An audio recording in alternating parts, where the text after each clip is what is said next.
Hello everyone, Tom Slater here, editor of Spiked. We're going to get into this week's episode of the Spiked podcast in just one moment, but before that, I just want to let you all know about our Christmas donation drive. Yes, it's that time of year again where the snow is falling and the Christmas lights are twinkling and your favourite pro-freedom, pro-democracy magazine is hassling you to donate money.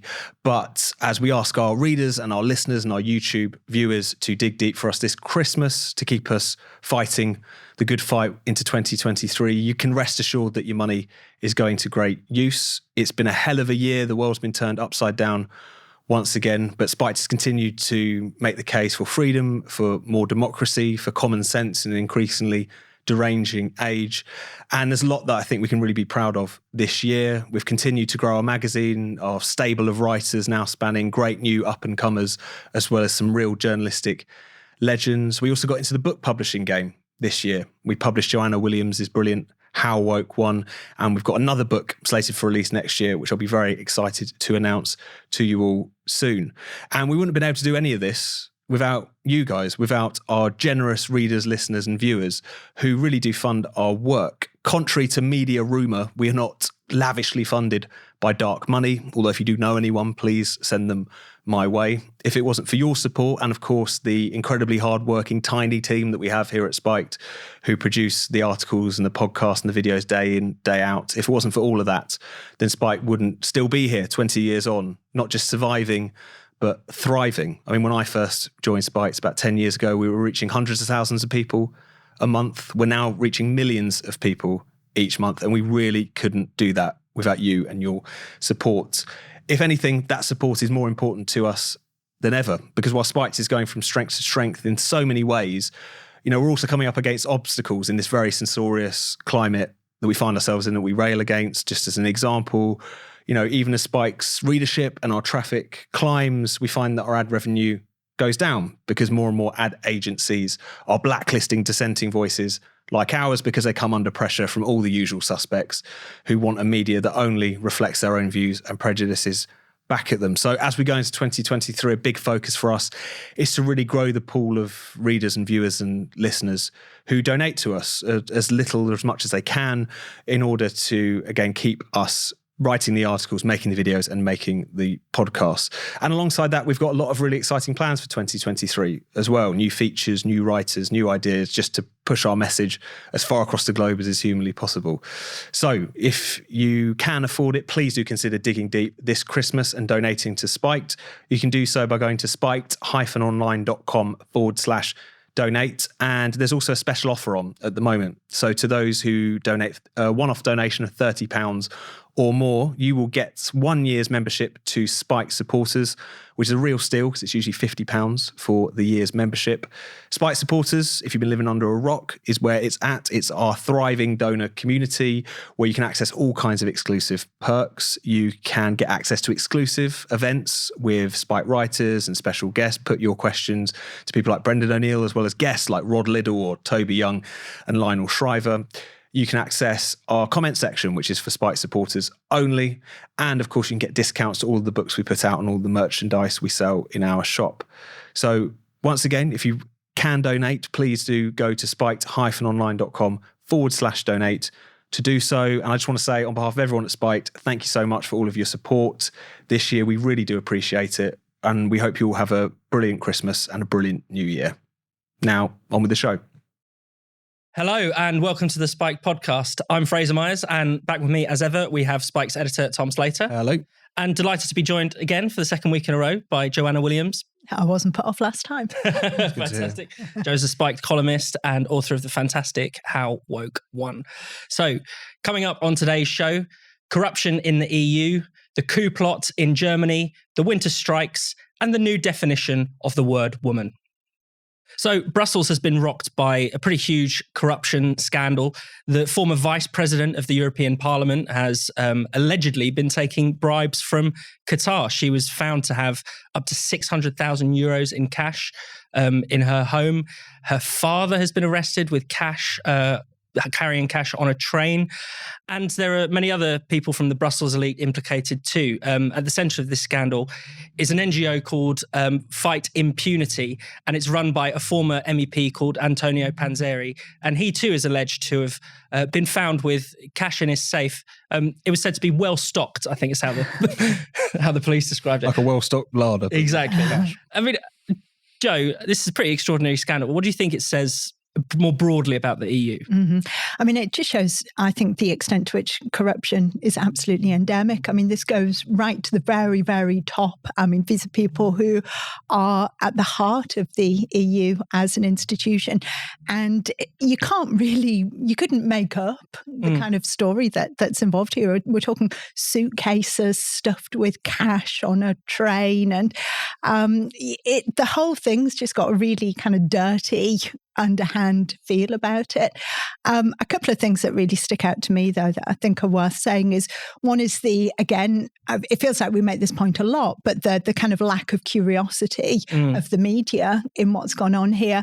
You kind of think if this was different people, a different institution, not the EU, the levels of money, of corruption that we're talking about, this would be front page news of every single newspaper. You know, this would be leading our news bulletins.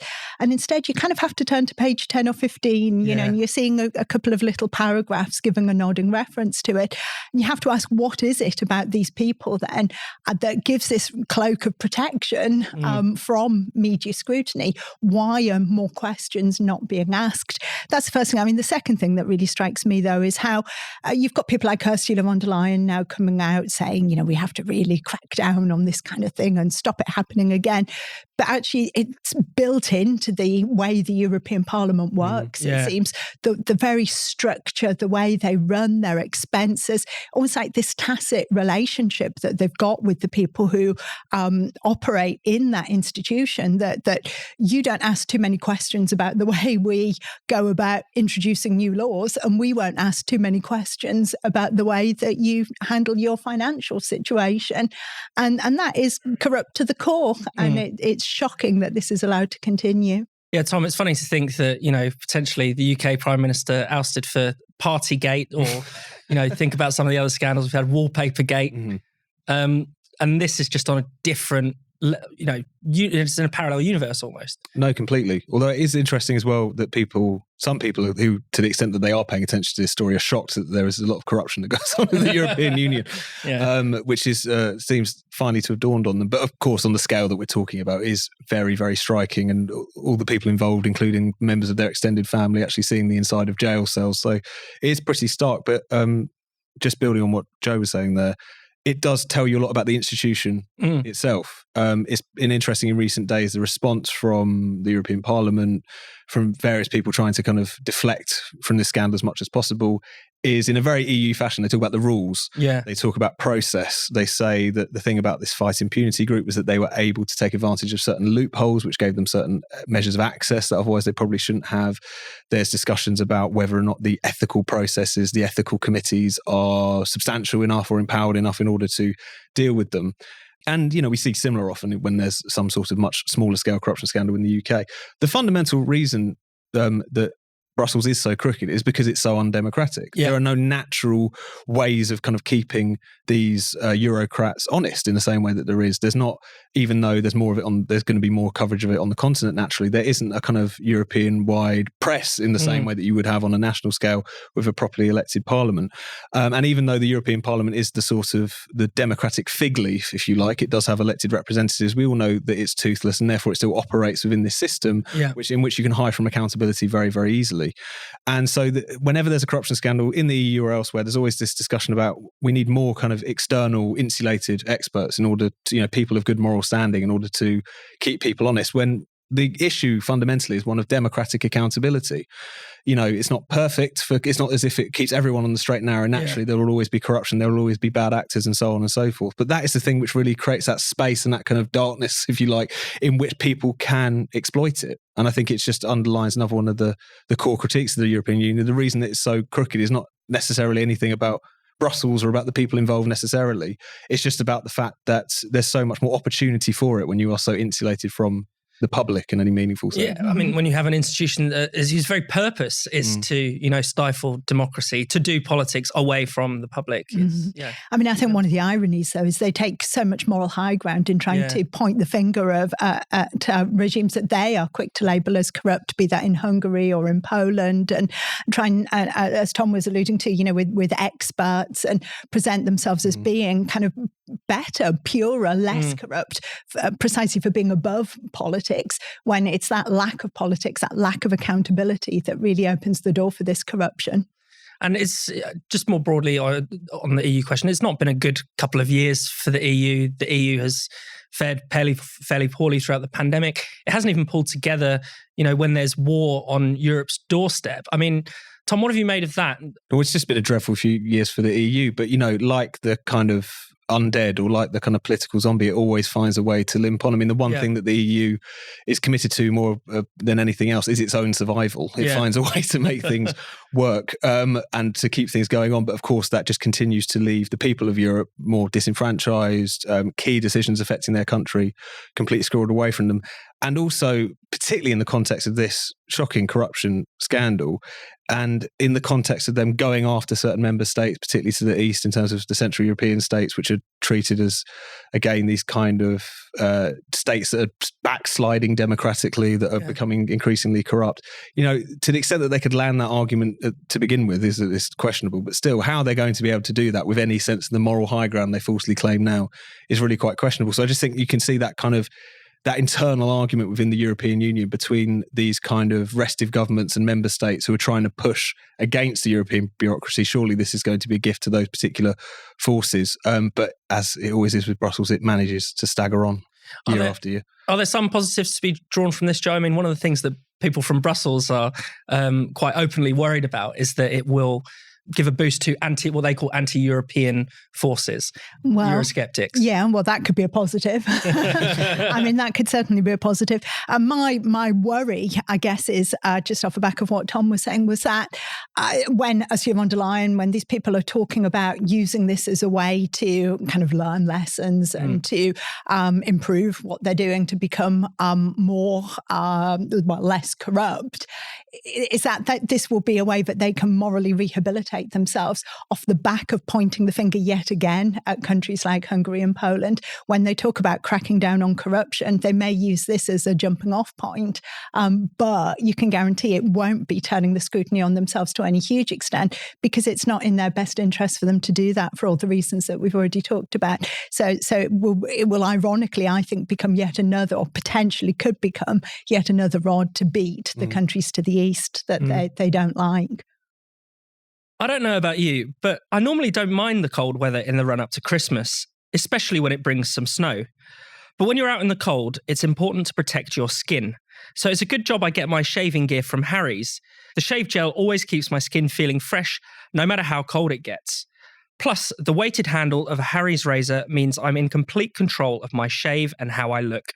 It's perfect for all those Christmas parties. Basically, Harry's makes it easy to look my best. Because I have a subscription, I never even have to worry about forgetting to buy my shaving gear. And if I want to adjust or switch up any of the products I get, I can always make any changes directly from my account page. Once you start using Harry's, you'll never look back.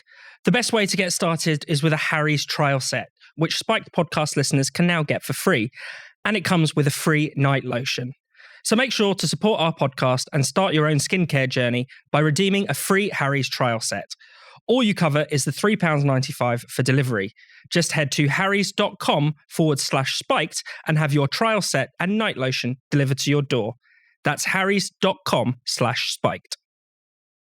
Last week, the German government undertook one of the largest terror raids in its modern history. 3,000 police officers swooped in and arrested over 50 suspects. All of these suspects were members of the mysterious Reichsbürger movement, who, among other things, call for the return of the German monarchy. Joining me to talk about this curious story is Spike's Germany correspondent, Sabine Beppler-Spahl. Sabine, thanks so much for coming on the show.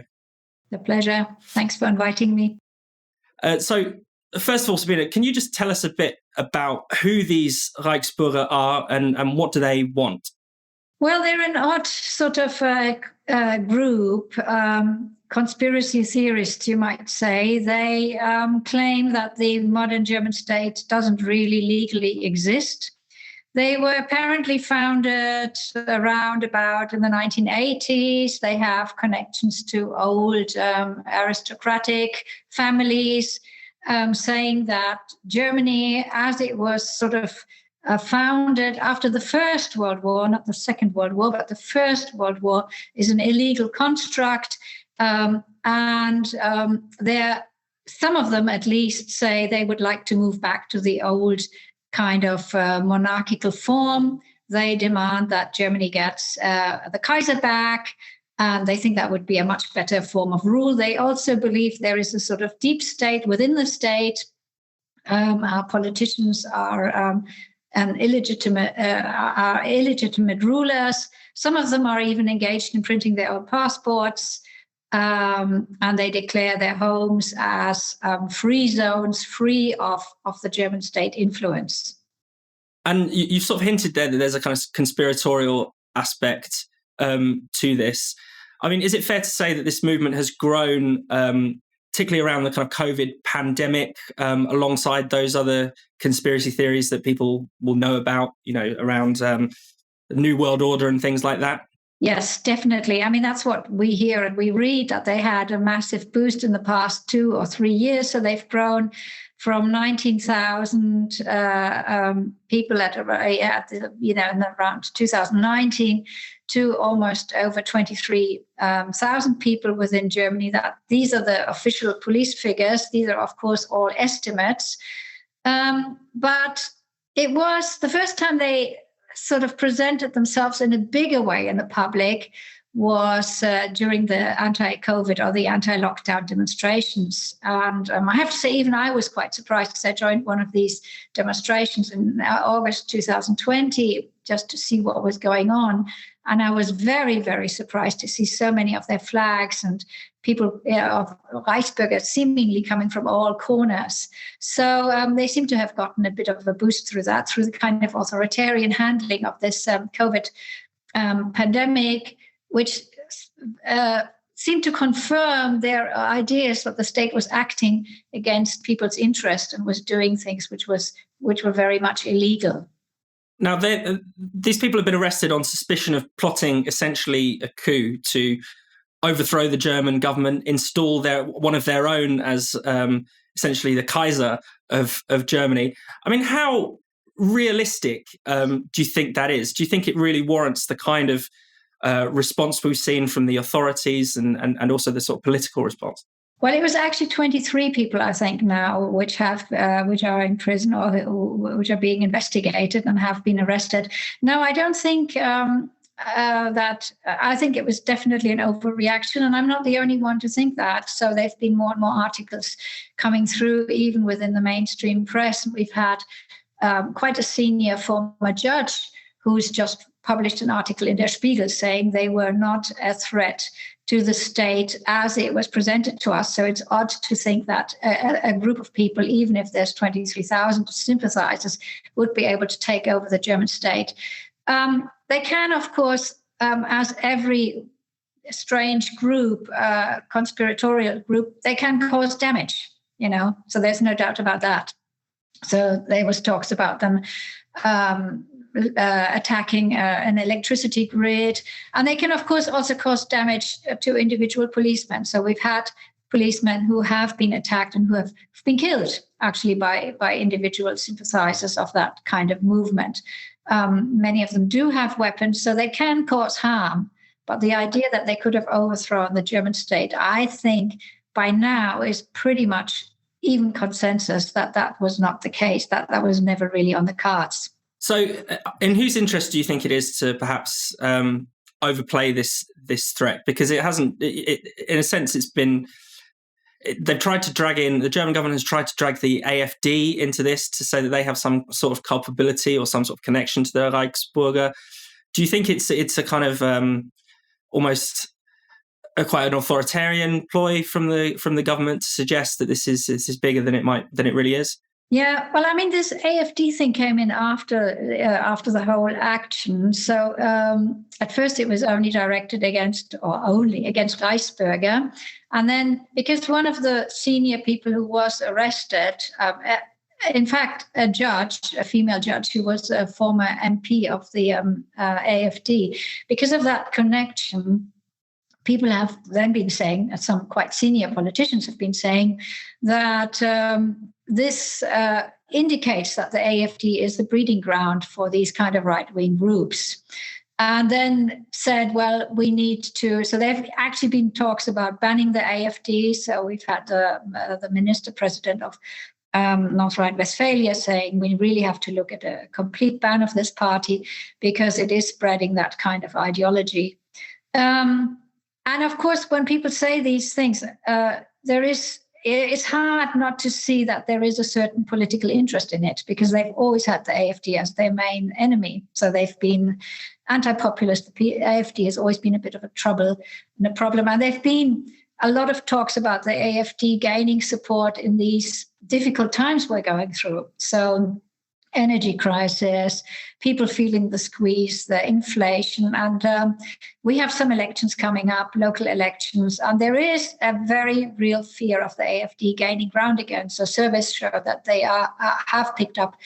And so, it's very hard not to get the impression that there is a certain interest in going against your political enemies by using the force of law and by making that connection between Reichsbürger and the AFD. And one of the words that has come up a lot in relation to this is talk of Germany's defensive democracy, or wehrhafte Demokratie. I wonder if you could explain what that means and kind of its authoritarian implications. So this is a concept which goes back to the end of the Second World War, after fascism, when Germany was when democracy was being reintroduced, let's say, to Germany. And it was a concept which goes back to the Allies and, of course, local Germans who said, well, the German people have shown that they are maybe not the best of democrats. And if we do want to, democracy is the only way forward, we need to ensure that democracy is secured against its enemies. So saying that we can't allow the enemies of democracy to use democratic means to overthrow democracy. That was basically the idea behind it.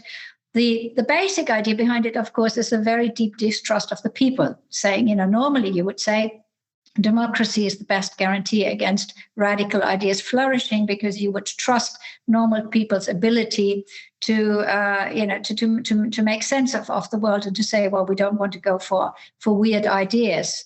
But here they were saying, no, we needed some more checks and balances, and that this gave the German state legally the right to go against extremists of all kinds. It's important to say it's not actually being used only against right-wing extremists, but actually against left-wing extremists too.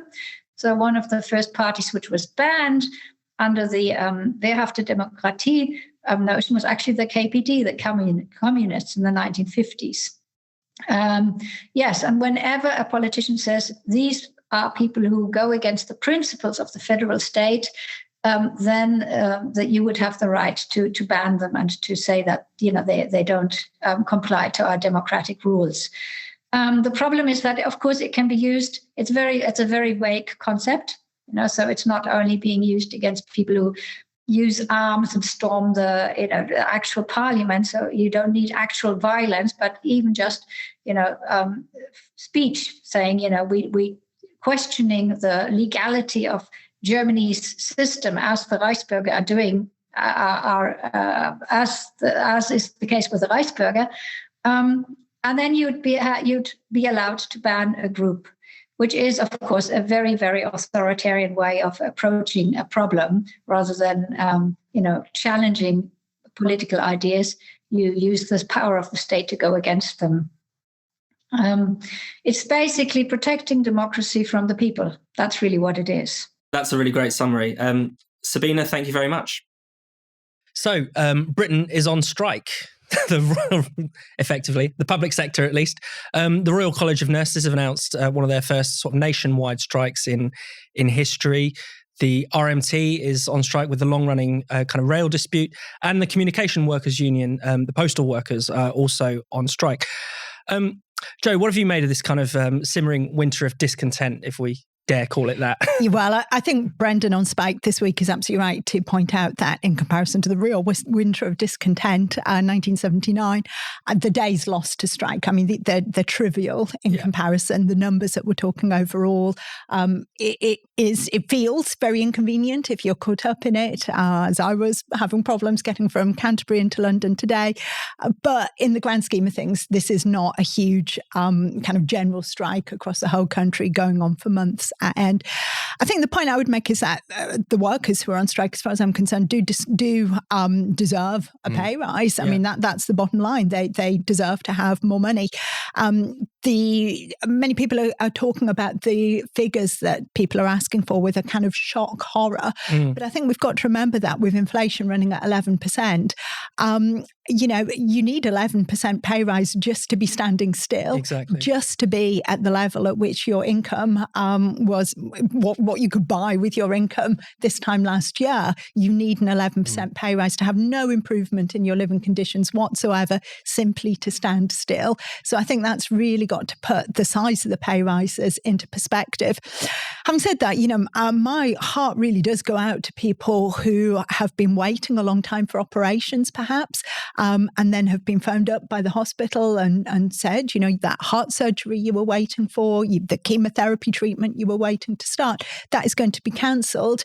That is a very, very, that's not an inconvenience like a missed train or standing around at the platform in the cold. That is a really, really big problem. And clearly this is coming off the back of 2 years of disruption to the NHS, postal services, every aspect of our lives because of lockdown. So I think it feels a lot more disruptive than it might have been otherwise. I think the big problem is that it feels to us that we are paying a lot of money into the NHS. When I buy my train ticket in the morning, it feels as if it is very expensive. It is very expensive. And I think one of the reasons why that becomes then difficult to match up with the demand for a pay rise is because all of this money that we're putting into these services it seems like an awful lot of it is kind of drifting off elsewhere. It's not going into the pockets of nurses, and it's not going necessarily into the pockets of train drivers. If you look, I think, at the amount of money the NHS spends on managers, bureaucrats, equality and diversity officers, who all had the luxury of working from home during the pandemic, unlike the nurses, and even, I have to say, unlike many of the GPs. The nurses are not well paid. I think the nurses do deserve the money. They were on the front line in the hospitals during the pandemic, but we also need to start asking about the extra money that is going into the NHS that is not going into the pockets of nurses and doctors. I think people might have seen on Twitter someone posting the NHS manager of lived experience. On like 80k or something. Yeah, something always these ridiculous inflated salaries.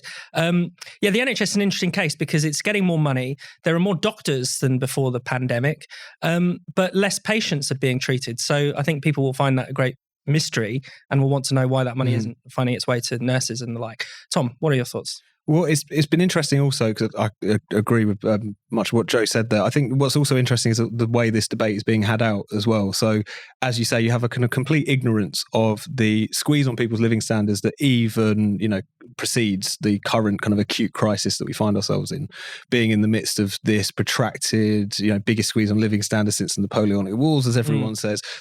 People had to put up with a lot even before we got to kind of crisis point, which is, I think, a big part of the reason why there's been quite surprising levels of public support and durable public support. All those questions now about whether, particularly with the rail strikes that's going on, the term we shall see, is because of the fact that I think that people have a sense in their own lives of how difficult things are quite immediately, and also over the past 10 years or so, it's harder to kind of land these attack lines in the way it would have been easier to previously.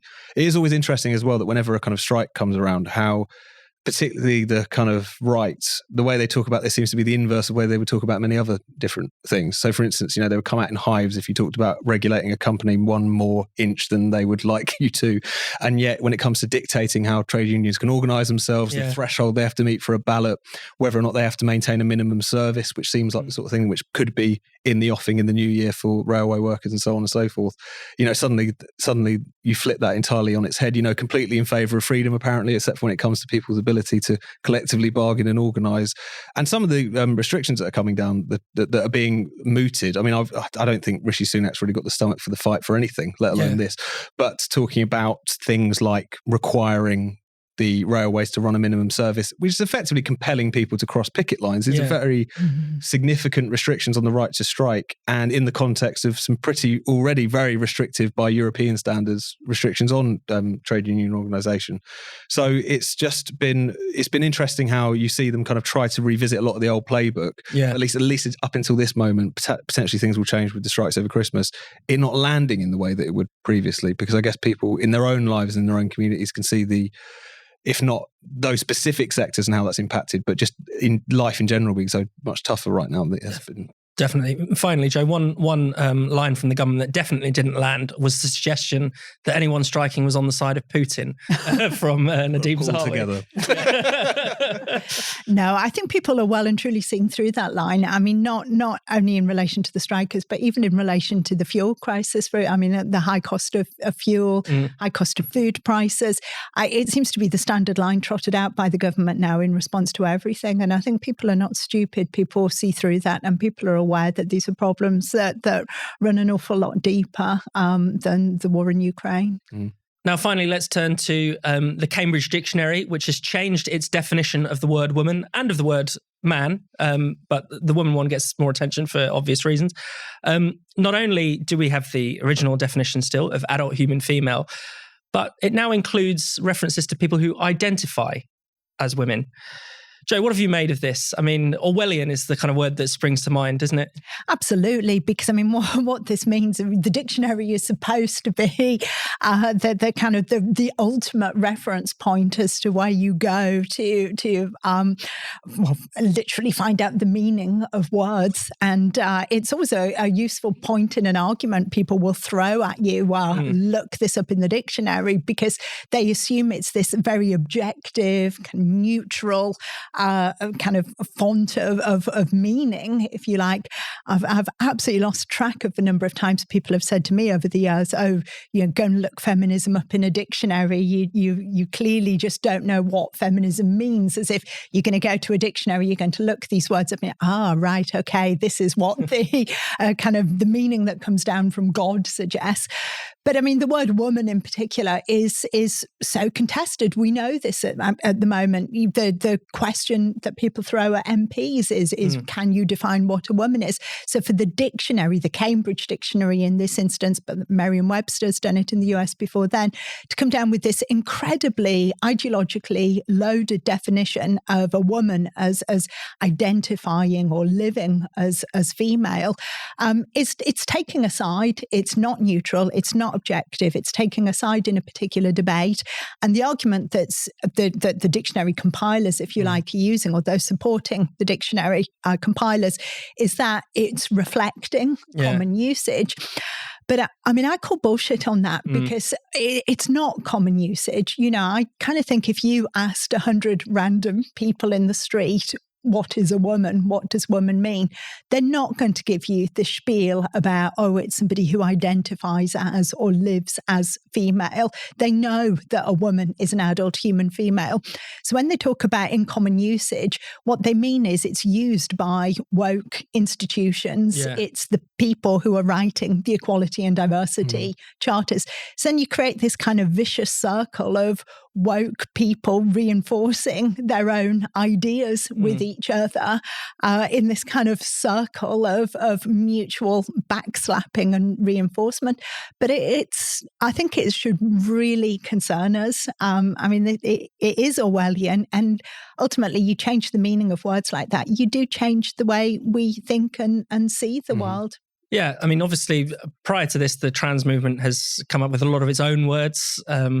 tried to stop us from using words like breastfeeding or mother or or pregnant woman and things like that. But this is altogether more kind of sinister. Yeah, and it feeling like that kind of final rubber stamp for what these activists in a very kind of elitist fashion. This is about, the attempts to kind of change the language in which we use, almost to change the language so as to alter how we think about and to kind of circumscribe the debate in the way that Joe's been describing. It's not been about, again, common usage and argument had out in society. It's about putting various elite institutions under a level of moral pressure and shaming in order for them to give in to your particular ideology. So it is very sinister in that sense. You note that it's not just the Cambridge Dictionary as well. Merriam-Webster previously in the US has altered their definitions and so on. And, we often use the word Orwellian. It's thrown around a lot these days, but there's no other word really for it when you're talking about this level of attempt to thought control via control of the language and the meaning of words. There's no other way to discuss it. And the thing about this movement, such as it is that it always kind of goes down this particular path, the kind of discussion around changing people's birth certificates even, which is essentially a form of compelling the authorities to lie about what this child, when they first appeared, what their, the obvious observable sex is, to be able to change that. And I think it's one of those things where the more that it kind of goes down this particular track, the more you see that it is a fundamentally elitist movement. It's not about common parlance. It is about what a very small group of activists and a very cowed, or in many cases now convinced elite have decided you should think. And so that's where we're at, it feels like, with this issue. Thank you so much for watching the Spiked podcast. We'll be back next Friday. If you hit subscribe and click the bell, you'll never miss an episode. And in the meantime, why not check out all of Spiked's other videos and podcasts on this channel? And for more Spiked content, find us at spiked-online.com.